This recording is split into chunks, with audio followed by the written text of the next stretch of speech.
ఈరోజు మన రెసిపీ వచ్చేసి ఎగ్ బుజ్జీ అండి. ఎగ్ బుజ్జీ చేసుకోవడానికి ముందుగా మనం ఎగ్స్ తీసుకోవాలండి.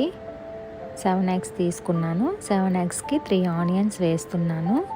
ఈ ఆనియన్స్ని చిన్న చిన్న ముక్కలుగా కట్ చేసి పెట్టుకోవాలి. తర్వాత స్టవ్ పైన ప్యాన్ పెట్టుకొని ప్యాన్ బాగా హీట్ అయిన తర్వాత అందులో 3 టేబుల్ స్పూన్స్ ఆయిల్ వేసుకోవాలి. ఆయిల్ బాగా హీట్ అయిన తర్వాత అందులో 2 టీ స్పూన్స్ జీలకర్ర వేసుకోవాలి.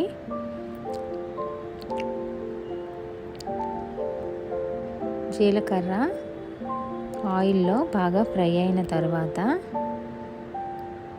కొంచెం లైట్గానే ఫ్రై చేయాలి. తర్వాత అందులో ఆనియన్స్ వేసుకోవాలి. కట్ చేసి పెట్టుకున్న ఆనియన్స్ ఉన్నాయి కదా, వాటిని అందులో వేసుకోవాలి. వేసుకున్న తర్వాత ఆనియన్స్ని బాగా కలుపుకోవాలి.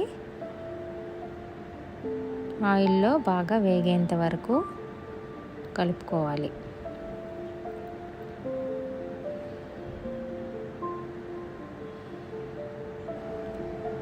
ఇలా స్ప్రెడ్ చేసుకుంటే మొత్తం బాగా ఫ్రై అవుతాయండి. ఆనియన్స్ అనేవి గోల్డెన్ కలర్లోకి వచ్చేంత వరకు బాగా ఫ్రై చేసుకోవాలి. ఇలా ఆనియన్స్ వేగేంత వరకు మధ్య మధ్యలో కలుపుకుంటూ ఉండాలండి, లేదంటే మాడిపోతుంది. తర్వాత అందులో 2 రెబ్బల కరివేపాకు వేసుకోవాలి. ఇలా వేసుకున్న తర్వాత రెండింటిని బాగా మిక్స్ చేసుకోవాలి.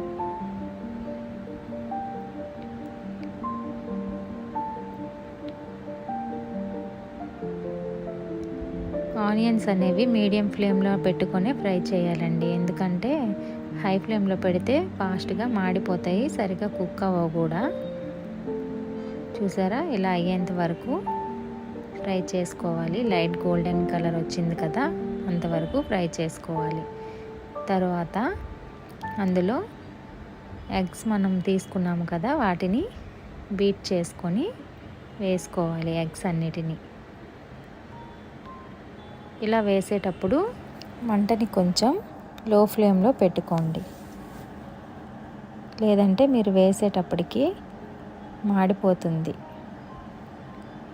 ఇలా అన్నీ వేసుకున్న తర్వాత ఒక 2 మినిట్స్ అలా వదిలేసి అప్పుడు మిక్స్ చేసుకోండి. నేను వీడియోలో చూపిస్తున్నట్టుగా అలా స్లోగా మిక్స్ చేసుకోండి.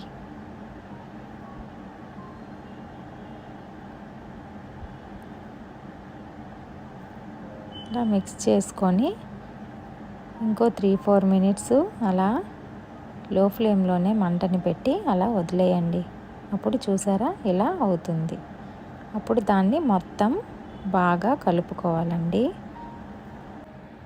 వీడియోలో చూపిస్తున్నట్టుగా బాగా మిక్స్ చేసుకోవాలి. కొద్దిగా కుక్ అయిన తర్వాత దాన్ని ఇలా చిన్న చిన్న పీసులుగా కట్ చేసుకుంటూ అలా కలుపుకుంటూ ఉండాలి.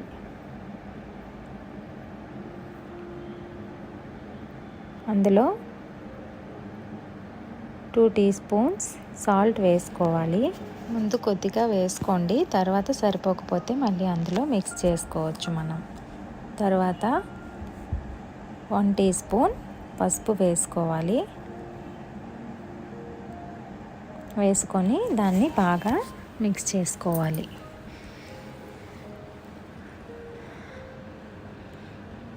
ఇలా బాగా మిక్స్ చేసుకోవాలండి. ఇది ఒకసారి ట్రై చేసి చూడండి, చాలా బాగుంటుంది. ఇలా వీడియోలో చూపిస్తున్నట్లుగా బాగా మిక్స్ చేసుకోండి. ఇందులో పసుపు అనేది కొంచెం ఎక్కువగా వేసుకోవాలండి, ఎందుకంటే ఎగ్ స్మెల్ అనేది మనం తినేటప్పుడు రాకుండా ఉంటుంది. ఇది మీకు రైస్లోకి కానీ చపాతీలోకి కానీ చాలా బాగుంటుంది.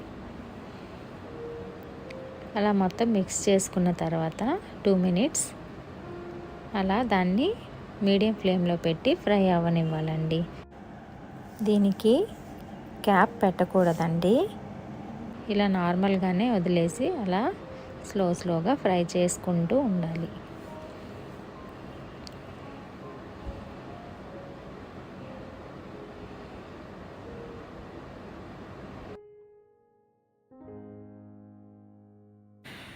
ఇందులో 2 టీ స్పూన్స్ కారం వేసుకోవాలి. మీరు ఇంకా కొంచెం ఎక్కువగా తినేటట్టయితే ఇంకో 1/2 టీ స్పూన్ వేసుకోవచ్చు. ఇందులో కొద్దిగా చికెన్ మసాలా యాడ్ చేసుకోవాలి. ఇది వేయడం వలన టేస్ట్ అనేది చాలా బాగుంటుంది. ఇలా వేసిన తర్వాత దీన్ని బాగా మిక్స్ చేసుకోవాలి. ఇలా బాగా చిన్న పీసులుగా కట్ చేసుకుంటూ వీడియోలో చూపిస్తున్నట్టుగా బాగా కలుపుకోవాలండి. తర్వాత ఒక 2 మినిట్స్ మీడియం ఫ్లేమ్లో పెట్టి అలా ఫ్రై అవ్వనివ్వాలి.